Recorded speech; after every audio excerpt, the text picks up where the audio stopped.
Hey everyone, and welcome. You know that feeling when you have to give a 2-minute talk and your mind just goes blank? Well, this explainer is for you. Today, we're going to break down a super simple, powerful formula that will help you speak with confidence every single time. Let's get started. So what's the plan? We're going to walk through a clear, step-by-step method. By the end of this, you're going to have a solid game plan you can use for any topic, turning that stress into confidence. No more guessing, just a clear path forward. Okay, first things first. To win the game, you've got to know the rules, right? So let's kick things off by making sure we're all on the same page about what you actually have to do in this task. Okay, so this is your mission. They'll give you a situation with 2 different options. Your job, you got to compare them, talk about the good stuff and the bad stuff for each one, and then, and this part is super important, you have to give your own personal opinion. This is basically your roadmap to a great score. So how do you actually do all that without getting lost? Easy. We've got a formula. It's a simple 3-step structure that guarantees you're going to hit every single one of those points we just talked about. And here it is. It really is this simple. First up, you talk about option 1, the pros and the cons. Second, you do the exact same thing for option 2. And third, to wrap it all up, you state which one you prefer. And this is key, you explain why. Following this order makes you sound really thoughtful and organized. Okay, so having a good structure is awesome, but that's only half the battle. The other half is having the right words to actually say. So in this next part, we're going to load up your language toolkit with some essential phrases and words that'll make you sound smooth and fluent. Every great performance needs a strong opening line, right? Well, this phrase is your perfect opener. It tells the examiner, hey, I know what I'm doing. It lays out your entire plan from the very beginning. Seriously, memorize this one. It's a game changer. Now, when you're talking about the good and bad points, these phrases are going to be your best friends. Think of them like little signposts that guide your listener. Want to talk about a good thing? Just say something like, one advantage is, or another benefit is. Easy, right? And when you need to switch to a not-so-good point, you can use, however, one disadvantage is, or the drawback is. Using these makes your argument super clear. And now for the big finish. Your opinion. This phrase makes it crystal clear what you think. And never, ever forget that magic word, because. You've always got to explain why you chose it.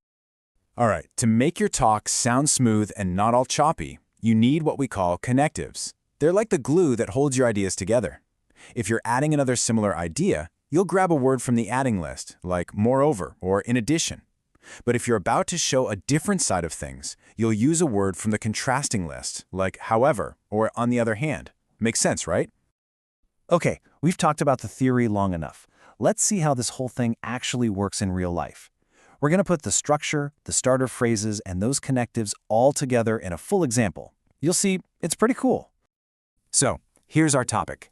Imagine you have to talk about how to spend your free time, and your 2 choices are going shopping or visiting a park. Let's see how our formula handles this.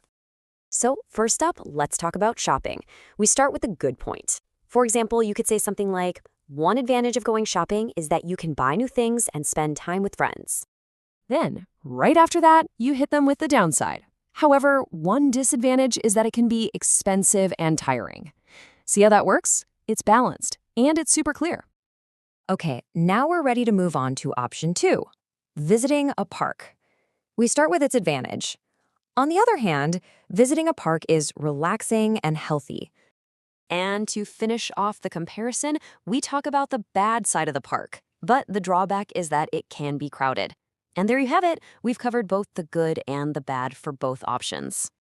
And for that final crucial step, we just state our opinion, using that starter phrase we learned. Personally, I prefer visiting a park because it is peaceful and good for my health. And that's it. That is a complete, well-structured answer. Awesome. You've seen the formula in action, and now, guess what? It's your turn. Practice is where the real magic happens, so let's try a couple of topics together. All right, practice round 1. The topic is cooking at home versus eating at a restaurant. I want you to really think about the good and bad points for both. Why don't you pause the explainer right here and try to build your own answer? Use the formula, use the phrases we talked about. Go for it. Okay, how did you do? Let's take a look at a sample answer. Read it over and see how it matches up with what you came up with. Notice the pattern.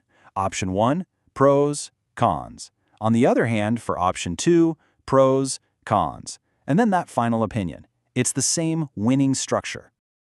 Awesome job. Let's do one more. This time, it's traveling by train versus traveling by airplane. Okay, you know the drill. Hit pause and build your answer. Think about things like money, time, and what the experience is like. And here's a sample for that one. See? The formula is like a trusty recipe. It just works every single time.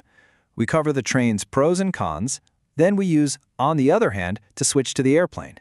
Having this structure means you can just focus on your ideas, because you already know what you're going to say next. Okay, we've gone through a ton of great stuff. So let's wrap this all up with a final checklist to make sure you remember all the most important keys to success. I want you to use this list every time you practice. Afterwards, just quickly ask yourself these questions. Did I compare both things? Did I talk about the good and the bad? Did I give my opinion with a reason? Did I use those handy starter phrases and connectives? And was I speaking calmly and clearly? Being your own coach like this is seriously the fastest way to get better. And before we finish, here is a massive pro tip for thinking on your feet. When you get a topic, don't try to picture these really complicated scenes. Instead, think in simple symbols. Like, if the topic is cooking, just picture a pot. If it's about money, picture a dollar sign. A plus sign can mean an advantage. This little trick keeps your thinking super fast and simple, so you can come up with ideas without getting bogged down. And there you have it, a simple but really powerful formula to help you nail your 2-minute talk. The most important thing now? Practice. Seriously, use this structure every day, and I promise you'll feel so much more confident and clear. Good luck, you can totally do this. And hey, if this was helpful, do us a favor and like, share, and subscribe to Nestlingua. Thanks for watching.